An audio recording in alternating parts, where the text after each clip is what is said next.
नमस्कार छात्रों, मैं डॉक्टर भारती मालपाणी, उच्च माध्यमिक शिक्षक पंडित लज्जा शंकर झा, शासकीय उत्कृष्ट उच्चतर माध्यमिक विद्यालय जबलपुर। आज हम कक्षा 12 जीव विज्ञान अध्याय 5 वंशागति तथा विविधता के सिद्धांत की पुनरावृत्ति करेंगे। छात्रों, ब्लूप्रिंट अगर आप लोगों ने देखा है तो आप देखेंगे कि हमारी इकाई 2 में से कुल 18 नंबर के प्रश्न आ सकते हैं, जिसमें से एक एक अंक के 5 प्रश्न, 4 अंक के 2 प्रश्न तथा 5 अंक का 1 प्रश्न आ सकता है। इस प्रकार कुल 3 प्रश्न आने की संभावना है। छात्रों, आज हम भाग 1 में 5.1 मेंडल के वंशागति के नियम, 5.2 एक जीन की वंशागति, जिसके अंतर्गत प्रभाविता का नियम, विसंयोजन का नियम, अपूर्ण प्रभाविता का नियम तथा सह प्रभाविता का नियम का अध्ययन करेंगे।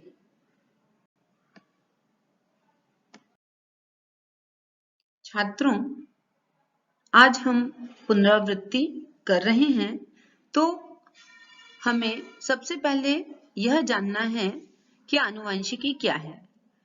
आनुवंशिकी क्या है? जीव विज्ञान की वह शाखा जिसके अंतर्गत वंशागति और विविधता दोनों का अध्ययन किया जाता है, उसे हम आनुवंशिकी कहते हैं। अब इस परिभाषा में आपने देखा कि 2 चीजें आ रही हैं, वंशागति और विविधता। तो हम इसे एक बार और देख लेते हैं कि वंशागति और विविधता क्या है। आप पूर्व में तो इसका अध्ययन कर ही चुके हैं। तो वंशागति क्या है? वंशागति आनुवंशिकी का आधार है। वंशागति वह प्रक्रम है जिससे लक्षण जनक से संतति में जाते हैं। और विविधता क्या है? विविधता जनक और संतति के लक्षणों की असमानता की अवस्था है। आप सभी देखते ही हैं कि जो संतति होती है वो पूरी की पूरी माता पिता की तरह दिखाई नहीं देती है। तो इसका कारण क्या है? इसका कारण यह है कि लैंगिक जनन के समय अर्धसूत्री विभाजन होता है और उस समय क्रॉसिंग ओवर के कारण कुछ परिवर्तन आ जाता है, जिसके कारण जो संतति होती है वह अपने माता पिता से भिन्न हो जाती है।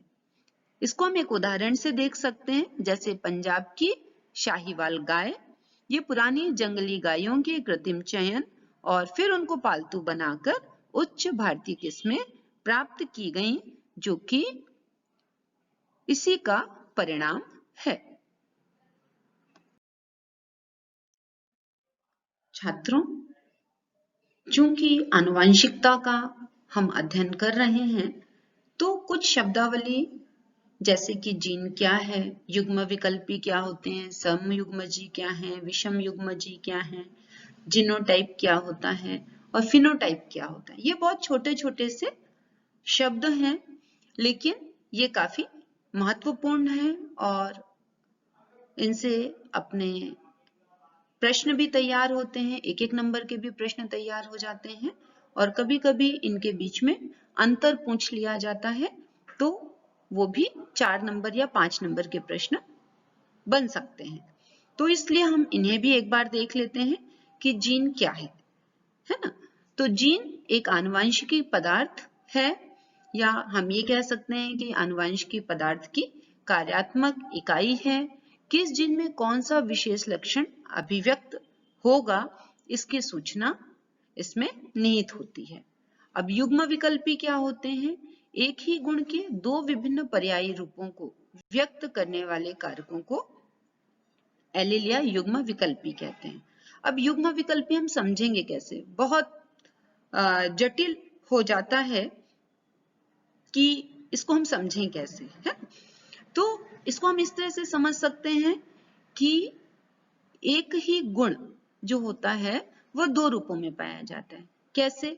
जैसे हम लंबाई को ले लें, तो लंबा भी हो सकता है और लंबा होने के साथ साथ क्या हो सकता है? बौना भी हो सकता है।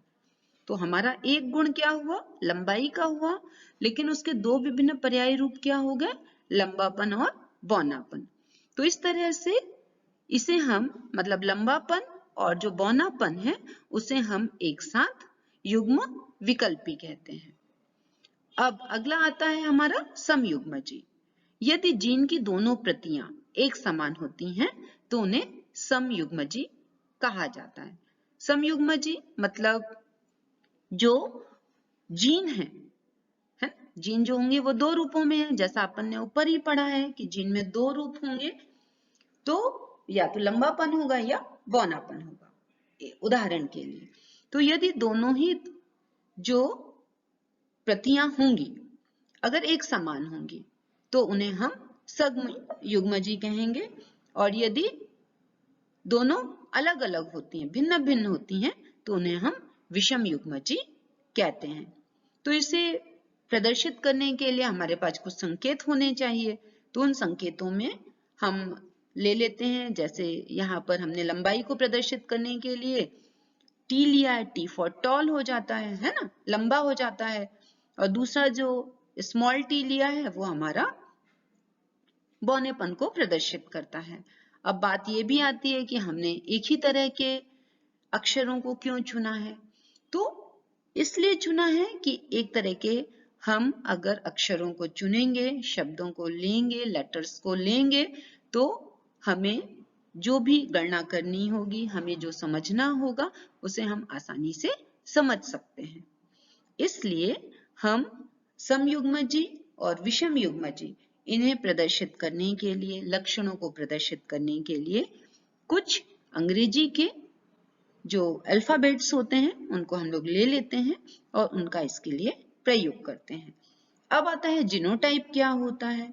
तो जो हमें दिखाई नहीं देता परंतु वह जीन में उपस्थित होता है, जिससे वो अपने लक्षणों को प्रदर्शित करता है, उसे हम जीनोटाइप कहते हैं। और फिनोटाइप क्या होता है। फिनोटाइप जो हमें बाह्य रूप से लक्षण दिखाई देते हैं उन्हें हम फिनोटाइप कहते हैं। शब्दावली के बाद छात्रों मेंडल के वंशागति के नियम को हम देखते हैं कि मेंडल के वंशागति के नियम क्या हैं। तो आप जैसा सभी लोग जानते हैं और पढ़ भी चुके हैं कि हमारे आनुवांशिकी के जो जनक हैं वो ग्रेगर जॉन मेंडल है।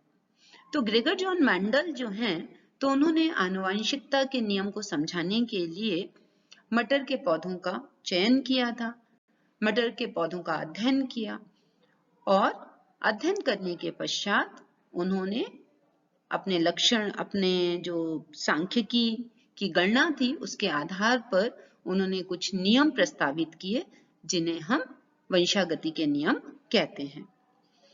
मेंडल ने मटर के पौधों का ही चुनाव क्यों किया, यह प्रश्न आता है परीक्षा में, और काफी महत्वपूर्ण प्रश्न है जो हमारा 4 नंबर में भी आ सकता है, 5 नंबर में भी आ सकता है, और एक एक नंबर के प्रश्नों के रूप में भी पूछा जा सकता है। तो मेंडल ने मटर के पौधों का चुनाव इसलिए किया कि इसमें उन्हें जो लक्षण थे वो विपरीतार्थ रूप में मिल रहे थे, मतलब एलिल्स के रूप में मिल रहे थे। जैसा अभी अपन ने ऊपर पुनरावृत्ति की है कि जो लक्षण होते हैं जो विपरीतार्थ होते हैं या एलिल्स के रूप में रहते हैं, तो उनका अध्ययन करना बहुत आसान होता है। तो जब मेंडल ने मटर के पौधों का चुनाव किया तो उसमें लंबे और बौने पौधे भी मिल रहे थे, एक ही लक्षण दो रूप में मिल रहा था। इसी तरह बीज भी जो थे वो उन्हें दो रूप में मिल रहे थे, पीले भी मिल रहे थे, हरे भी मिल रहे थे। तो इसलिए मेंडल ने कुल 14 जोड़ों का अध्ययन किया, जिसमें से उन्होंने अपने अध्ययन के लिए मटर के 7 जोड़े जो विपरीत लक्षणों वाले थे, जो एलिल्स के फॉर्म में थे, उनको सेलेक्ट कर लिया था, चयनित कर लिया था। छात्रों, अब ये जो 7 लक्षण मेंडल ने सेलेक्ट किए थे वो कौन कौन से हैं, तो उसमें अपन लोग देखें तो सबसे पहले क्या है, तने की ऊंचाई, जिसमें 2 उसके विपर्यास लक्षण देखने को मिल रहे थे, वो लंबा भी था और बौना भी था। फिर दूसरा देखा उन्होंने फूलों का रंग, तो फूलों के रंग कौन से थे, बैगनी और सफेद। तीसरा उन्होंने लिया फूल की स्थिति, अक्षीय और अंतस्थ। फिर फली का आकार लिया जो फूला हुआ था और सिकुड़ा हुआ था। फिर फली का रंग जिसमें हरा और पीला था। बीज का आकार लिया जो कि गोल और झुर्रीदार था। और सातवां जो लक्षण लिया बीजों का रंग जो कि पीले और हरे रंग में मिल रहा था। देखिए यहाँ पर एक टेबल बनी हुई है, उसमें भी ये लिखा हुआ है और साथ में आप देखेंगे कि यहाँ पर इसको डायग्राम फॉर्म में भी दर्शाया गया है। 5.2 एक जीन की वंशागति। मेंडल ने वंशागति के अध्ययन के लिए एक प्रयोग में मटर के लंबे तथा बौने पौधों का संकरण कराया। इस संकरण से उत्पन्न बीजों को उगाकर उन्होंने प्रथम संकर पीढ़ी के पौधे प्राप्त किए। इस पीढ़ी को प्रथम संतति पीढ़ी या F1 कहा गया। F1 पीढ़ी के सभी पौधे लंबे थे, कोई भी पौधा बौना नहीं था। उन्होंने देखा कि F1 में दो में से एक जनक के लक्षण ही प्रकट होते हैं, दूसरे जनक के लक्षण प्रकट नहीं होते। मेंडल ने फिर F1 के सभी लंबे पौधों को स्वपरागित कराया तो पाया कि F2 पीढ़ी में कुछ बौने पौधे भी प्राप्त होते हैं। मेंडल ने यह भी पाया कि F1 पीढ़ी में केवल एक जनक के लक्षण प्राप्त होते हैं, जबकि F2 पीढ़ी में दोनों जनकों के लक्षण प्राप्त होते हैं, जिनका अनुपात 3:1 होता है। एकल संकर cross, monohybrid cross. Monohybrid cross में हम एक लक्षण को लेकर क्रॉस कराते हैं, है ना। तो यहाँ पर मोनोहाइब्रिड का मतलब क्या है, केवल हमने एक लक्षण लिया और एक लक्षण में लंबाई का लक्षण लिया है ना, और इसमें एक लंबा पौधा लिया और एक बौना पौधा लिया और इनके बीच में क्रॉस कराया। क्रॉस कैसे कराते हैं, कृत्रिम परागण कैसे कराते हैं, पर परागण कैसे कराते हैं, आप सबको मालूम है? कैसे कराते हैं, इसमें विपुंसन की क्रिया कराते हैं। एक पौधे के परागकण लेते हैं और दूसरे पौधे के वर्तिकाग्र में डाल देते हैं। तो इस तरह से हम कृत्रिम परागण या पर परागण कराते हैं। और पर परागण या कृत्रिम परागण कराने के पश्चात F1 पीढ़ी में हमें सारे के सारे लंबे पौधे मिलते हैं। अब जो F1 पीढ़ी में सभी लंबे पौधे प्राप्त हुए, उनके बीच में स्वपरागण करा दिया गया। स्वपरागण कराने के पश्चात F2 पीढ़ी के पौधे प्राप्त हुए।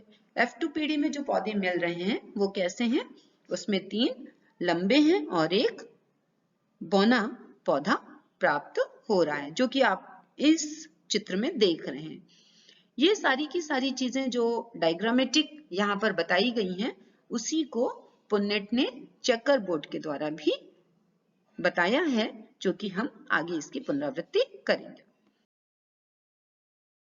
छात्रों, मेंडल ने 2 नियम दिए, जिसमें है प्रभाविता का नियम और एक है विसंयोजन का नियम। ये दोनों नियम किससे संबंधित हैं? ये दोनों नियम एक संकर क्रॉस, जिसको अपन कहते हैं मोनोहाइब्रिड क्रॉस, उससे संबंधित है ना। तो प्रभाविता का नियम क्या कहता है? प्रभाविता का नियम यह कहता है कि लक्षणों का निर्धारण कारक इकाइयों द्वारा होता है। कारक जोड़ों में होते हैं। यदि कारक जोड़ों के दोनों सदस्य असमान हों, तो उनमें से एक कारक दूसरे कारक पर प्रभावी हो जाता है और F1 में केवल एक जनक का लक्षण प्रकट होता है। इसे ही प्रभाविता का नियम कहते हैं। छात्रों, मेंडल ने जिस समय ये नियम दिया, उस समय जीन शब्द की खोज नहीं हुई थी, तो इसलिए मेंडल को यह तो पता चल गया था कि कोई ना कोई कारक है जो कि आनुवांशिकता को नियंत्रित कर रहा है। तो कालांतर में यही जो कारक है, यह कारक जीन में परिवर्तित हो गया, जिसका नाम जॉनसन ने 1900 में दिया था। अब जो प्रभाविता का नियम दिया गया, तो मोनोहाइब्रिड क्रॉस में क्या किया गया मेंडल ने एक लंबा पौधा लिया और एक बौना पौधा लिया। तो जब उन्होंने उनके बीच में क्रॉस कराया तो क्रॉस कराने पर F1 में केवल लंबे पौधे प्राप्त हुए। तो इससे यह पता चलता है कि लंबा पौधा जो है वो बौना जो पौधा है उसके गुणों को दबा देता है और स्वयं अपने लक्षणों को दिखाता है। इसलिए जो लक्षण प्रदर्शित हो रहा है उसे प्रभावी माना गया और जो लक्षण प्रदर्शित नहीं हो रहा था F1 पीढ़ी में उसे अप्रभावी कहा गया। मेंडल का मोनोहाइब्रिड क्रॉस का दूसरा नियम था विसंयोजन का नियम, है ना। जैसा अभी अपन लोगों ने देखा कि मोनोहाइब्रिड क्रॉस में हमने दो लक्षणों का क्रॉस कराया, मतलब लंबापन भी लिया और बौनापन भी लिया। तो F1 पीढ़ी में हमें केवल लंबे पौधे मिल रहे थे, बौने पौधे नहीं मिल रहे थे। तो मेंडल ने क्या किया कि F1 पीढ़ी में जो पौधे प्राप्त हुए थे उनका फिर से क्रॉस कराया। तो जब क्रॉस कराया तो उन्होंने देखा कि F2 पीढ़ी में जो बौनापन वाला पौधा था वो पुनः उन्हें दिखाई देता है। अर्थात उन्होंने यह निष्कर्ष निकाला कि जो अप्रभावी होता है उसका लक्षण खत्म नहीं होता है, जब भी उसे मौका मिलता है वह अपने लक्षण को प्रदर्शित करता है, लक्षण अलग हो जाता है। तो उन्होंने ये जो नियम दिया तो इसके अनुसार उन्होंने बताया कि एलील आपस में घुल मिल नहीं पाते। F1 पीढ़ी में जो लक्षण प्रकट नहीं हो पाते वे लक्षण F2 पीढ़ी में दिखाई देते हैं। अर्थात लक्षण जनकों में विद्यमान रहते हैं और जब युग्मक बनने का समय आता है तो वे लक्षण अलग हो जाते हैं और जब भी उनको मौका मिलता है तो अपने लक्षणों को प्रदर्शित करते हैं। इसीलिए F1 पीढ़ी में जो बौनेपन का गुण दब गया था वो F2 पीढ़ी में पुनः दिखाई देता है। और यही कारण है कि F2 पीढ़ी में जो जीनोटाइप होता है वह हमें 1:2:1 का 1:2:1 का मिलता है, जबकि फिनोटाइप 3:1 का मिलता है। अर्थात देखने में तो 3 पौधे लंबे और एक पौधा बौना दिखाई देता है, लेकिन जब हम उसके जीन का अध्ययन करते हैं तो हमें पता चलता है कि एक पौधा शुद्ध लंबा होता है, एक पौधा शुद्ध बौना होता है, जबकि दो पौधे जो होते हैं वो संकर होते हैं। उनसे फिर से अगर क्रॉस कराया जाएगा तो लंबे और बौने पौधे पुनः प्राप्त हो जाते हैं। Test cross and back cross. Test cross जिसे हम कहते हैं परीक्षार्थ संकरण और प्रतीप संकरण जिसे हम कहते हैं बैक क्रॉस। परीक्षार्थ संकरण क्या होता है? परीक्षार्थ संकरण ऐसा संकरण होता है जिसमें F1 पीढ़ी में प्राप्त जो संतति होती है उसका क्रॉस हम पूर्व अप्रभावी जनक के साथ कराते हैं। तो इस प्रकार के संकरण का मुख्य उद्देश्य यह होता है कि यह देखा जाए कि अप्रभावी गुण खत्म तो नहीं हुआ है, समाप्त तो नहीं हुआ है। इस तरह का जब हम संकरण कराते हैं तो हम पाते हैं कि जो जीनोटिपिक और फिनोटिपिक रेशियो होता है वह 1:1 का प्राप्त होता है, जो यह सिद्ध करता है कि जो अप्रभावी लक्षण है वह उपस्थित है, वो समाप्त नहीं हुआ है। जबकि बैक क्रॉस जो होता है उसमें F1 जनरेशन में, F1 पीढ़ी में जो प्राप्त हमारी संतति होती है उसकी किसी भी पूर्व जनकों के साथ क्रॉस कराया जाता है। उसमें हम प्रभावी भी ले सकते हैं और अप्रभावी भी। चूंकि हम अप्रभावी का प्रयोग हम टेस्ट क्रॉस में करते हैं इसलिए जनरली बैक क्रॉस में हम जो प्रभावी लक्षण है उनका क्रॉस कराते हैं। तो क्रॉस कराने पर हमें जो फिनोटिपिक रेशियो मिलता है, जैसे यहाँ पर आप देख रहे हो कि फिनोटिपिक रेशियो में सभी के सभी हमको प्रभावी दिखाई दे रहे हैं, लेकिन जब हम जीनोटिपिक की बात करते हैं तो जीनोटिपिक में यहाँ पर हमें 1:1 का रेशियो मिलता है। अर्थात जो 50% होते हैं वो शुद्ध लक्षण वाले होते हैं, जबकि 50% जो होते हैं वो हमें संकर रूप में प्राप्त होते हैं। 5.2.2.1 अपूर्ण प्रभाविता। छात्रों, मेंडल ने जैसा बताया कि जो लक्षण प्रभावी होगा वह F1 पीढ़ी में दिखाई देगा और जो लक्षण अप्रभावी होगा वह F1 पीढ़ी में दिखाई नहीं देगा।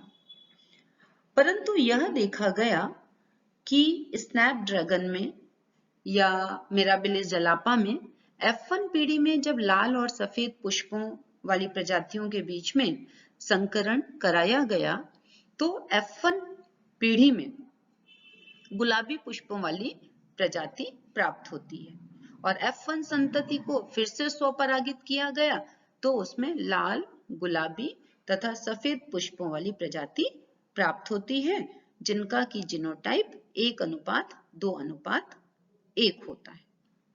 यह पूर्ण रूप से मेंडल के नियम से विचलित हो गया था। तो इसका क्या कारण था? इसका कारण जब जानने का प्रयास किया गया तो पता चला कि जो लक्षण होते हैं वो जीन में निहित होते हैं और द्विगुणित में, जैसा कि मेंडल ने बताया था कि वो जोड़े में पाए जाते हैं। लेकिन जब विचलित हो गया मेंडल का नियम तो पता चला कि ये जो जोड़े होते हैं वो हमेशा एक जैसे हों यह आवश्यक नहीं है। उनमें पाई जाने वाली जो सूचनाएं होती हैं कभी कभी परिवर्तित हो जाती हैं और जब वो परिवर्तित हो जाती हैं तो वह मेंडल के नियम से विचलित हो जाती हैं। और यही कारण है कि जब स्नैपड्रैगन में क्रॉस कराया गया, उसके सफेद और लाल पुष्पों की प्रजाति के बीच में क्रॉस कराया गया तो F1 पीढ़ी में सभी गुलाबी पुष्पों वाली प्रजाति प्राप्त हुई और जब इनका क्रॉस कराया गया, स्वपरागण कराया गया तो जीनोटाइप भी 1:2:1 का मिला और फिनोटाइप भी 1:2:1 का प्राप्त हुआ। सहप्रभाविता। सहप्रभाविता ऐसी घटना है जिसमें F1 पीढ़ी दोनों जनकों से मिलती जुलती है। इसे हम मानव में पाए जाने वाले रुधिर वर्ग A, B, O से समझ सकते हैं। मानव में रुधिर वर्गों का निर्धारण एक जीन I के द्वारा होता है। यह जो I होता है यह लाल रुधिर कोशिकाओं की प्लाज्मा झिल्ली में बाहर से निकलते हुए शर्करा बहुलक जो होती है उसको नियंत्रित करती है। इस जीन के 3 एलील होते हैं, IA, IB और एक स्मॉल i। जो कैपिटल IA, IB होते हैं वो स्मॉल i के ऊपर पूरी तरह से प्रभावी होते हैं। चूंकि मानव द्विगुणित होता है इस कारण मानव में रक्त समूह का निर्धारण केवल 2 एलील से ही होता है। ठीक है, तो IA जब स्मॉल i के साथ आता है तो ऑफस्प्रिंग में जीनोटाइप IA और स्मॉल i होता है और संतति का रक्त समूह A होता है। इसी तरह से यदि एलील IA, IB होते हैं तो ऑफस्प्रिंग में जीनोटाइप IA और IB होता है और ऑफस्प्रिंग का जो ब्लड ग्रुप होता है वह AB होता है। इसी तरह से अगर IA के साथ स्मॉल i आता है तो जो संतति होती है उसका जीनोटाइप IA और स्मॉल i होता है, जबकि ब्लड ग्रुप की बात करें तो वो A आता है। इसी तरह से अगर कैपिटल IB के साथ स्मॉल i आता है तो जो संतति होती है उसका ब्लड ग्रुप B होता है। जबकि हम देखें कि अगर जो जो जनक होते हैं उनका अगर एलील स्मॉल i होता है तो जो ऑफस्प्रिंग है उसका जो जीनोटाइप होता है वो स्मॉल i होता है और संतति का जो रक्त समूह होता है वह O हो जाता है।